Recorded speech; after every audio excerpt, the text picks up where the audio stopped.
In the mid-19th century, our American education system was born. There were schools before this time period, but what we know as school certainly can trace its roots back to the mid-19th century.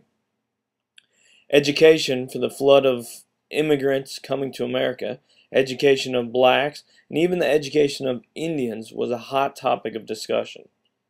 With the end of the Civil War in 1865, 4 million former slaves were now free and entitled to an education. Colleges were popping up all over to train women to be educators. Most of these women were single, were often sent to outposts with little support and very little financial backing. They entered one-room schools in desolate areas. Our education system owes a lot to these amazing women.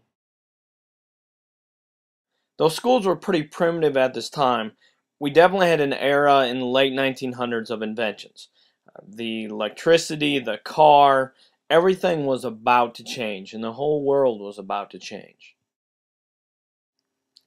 Thomas Edison is perhaps the best-known inventor in the history of the United States, and his work in electricity and communications has had a profound effect on modern technology. Many compare Edison to Da Vinci. He had over 1,000 patents, but his work is even more extensive than that. What we know about Edison is probably much less accurate than the truth about him. According to historian Keith Nair, he is actually one of the least well-known of all famous people, and much of what everybody thinks they know about him is no more reliable than a fairy tale. To learn more about Edison, a project known as the Edison Papers Project was started in 1978 to sort through the estimated 1 million pages of documents in Edison's estate. What they thought would take them about 10 years to sort through is now projected to be finished by 2015. They have found over 4 million documents, and possibly as many as 5 million. The project has found at least 3,500 notebooks detailing Edison's thoughts, experiments, poems, and visions of new technology. Edison is known for his inventions. But what he did really well is take things that were already there, improve on them, change them, modify them, and make them into something completely new. He did this with one of his child's toy called the Wheel of Light. The Wheel of Light was one of the first inventions that was kind of more of a toy, but at the same time it's the first time we had moving images. And basically you put a candle or some kind of light in the middle of this, and as it spun around, it would shine those images, or those images would pass through on a wall. And basically the faster it spun, then you'd get this image, and your eye would trick your brain into thinking you had an image, a persistent image. So this is one of the first things. This led, as we go on down the road, led to more and more inventions, and slowly led into our moving pictures or video. Observe, says the legend, that each picture has a slight change of position as it passes the point of vision. The rapid photograph of these different stages of movement upon a long strip of light-sensitive film creates the illusionary spectacle of movable figures.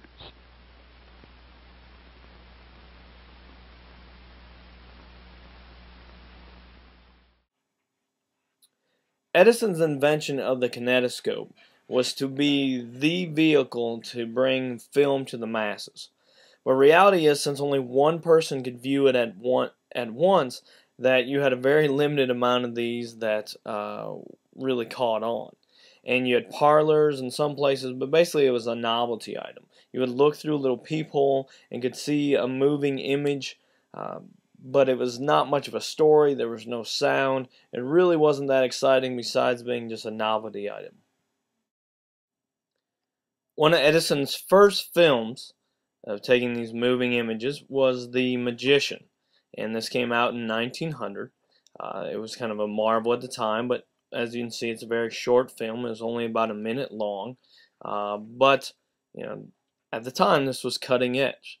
This was the next big thing, and you can see how this could really excite people because for the first time, you had an actual video, a movie.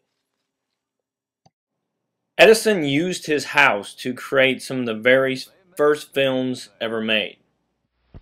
Fred Ott Sneeze, the first copyrighted film. May Irwin and John Rice, the first movie kiss. The story of an American fireman, the first story film.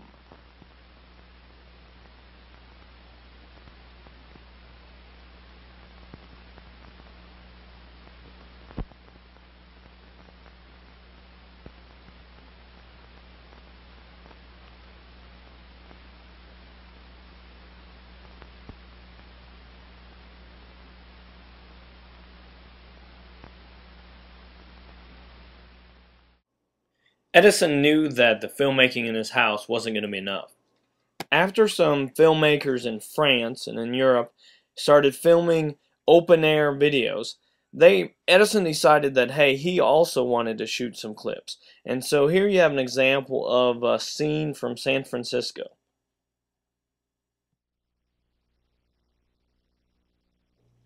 Can you imagine what it must have been like for those students to see San Francisco for the very first time? To see parts of the world that they've only heard about. Some maybe they've never heard about. Of course, they couldn't hear what was going on, but they definitely could see it, and this had to be just an amazing thing. Of course, most of this was happening in movie theaters, not in the classroom. The classroom came years later.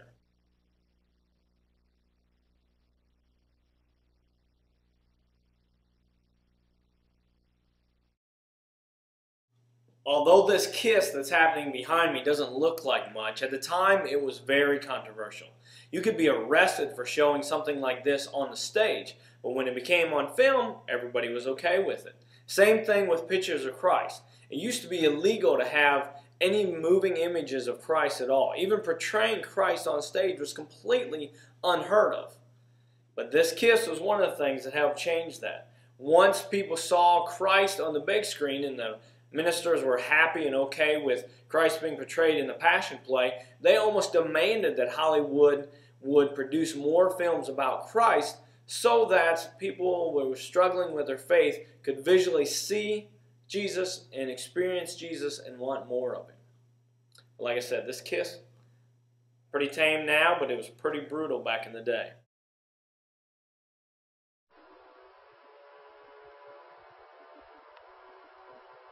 As you've seen from some of the clips, the first few movies that came out were nothing more than someone sneezing or someone kissing. There wasn't much excitement. And the audience was begging for more. One of the popular books at the time was Sir Arthur Conan Doyle's Lost World. And as you can see this playing behind me, this was the first movie that came out based on literature.